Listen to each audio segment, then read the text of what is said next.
Before we begin, mashed follow or subscribe button. The Mayor's Price. Nightmare Edition. No escape. Mayor Alan Whitmore had been stealing from the city for years, a little skimmed from infrastructure funds, a few kickbacks, a few missing dollars. From schools, roads, hospitals, nothing anyone would notice. Until one night, as he sat in his office counting a fresh pile of stolen cash, the money twitched, Alan froze. The lights flickered.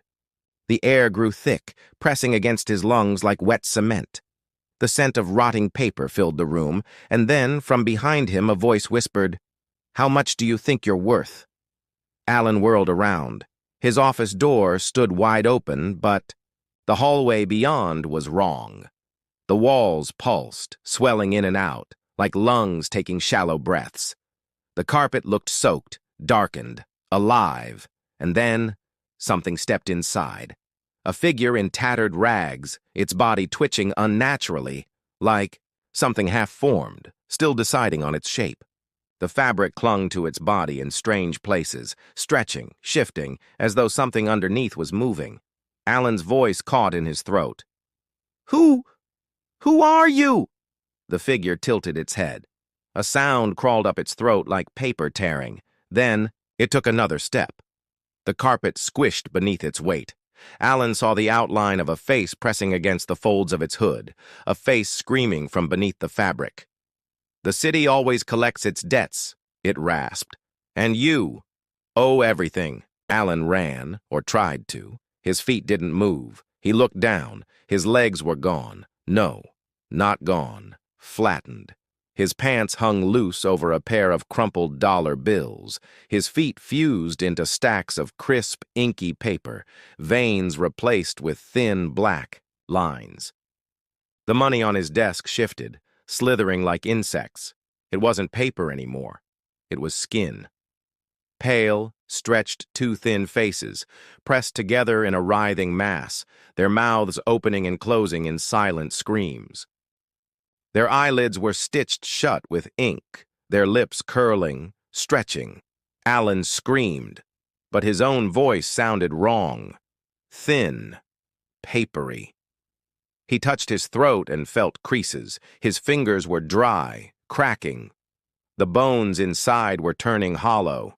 The figure took another step closer. Alan felt his ribs flatten, his heartbeat slowing. No, fading.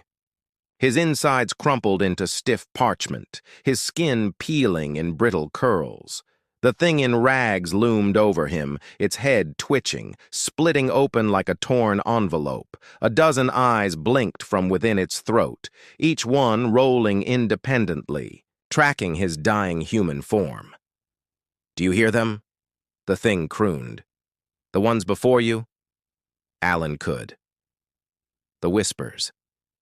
Faint at first, then growing. Thousands of voices, muttering, pleading, trapped in the stolen money.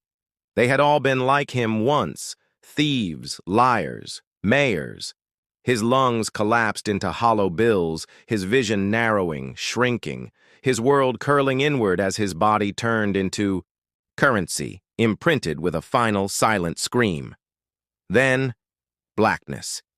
If you have not done so, click the like and follow button or the subscribe button. The next day, the city awoke to a new budget report. The mayor was gone, but nobody asked questions. And then, little by little, the whispers started.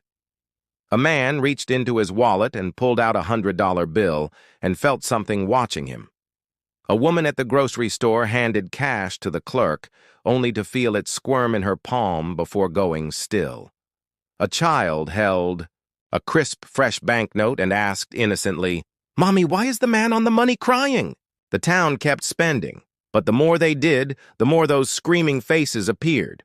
No one questioned it, because in the end, the city always collects its debts, and someone always pays the price, even if it takes a lifetime, even if it takes 100 lifetimes, even if it takes you. This is as deep as it gets. A nightmare that never ends, a cursed economy, and a mayor who never really left. This concludes this topic. For more creepy politics, follow or subscribe.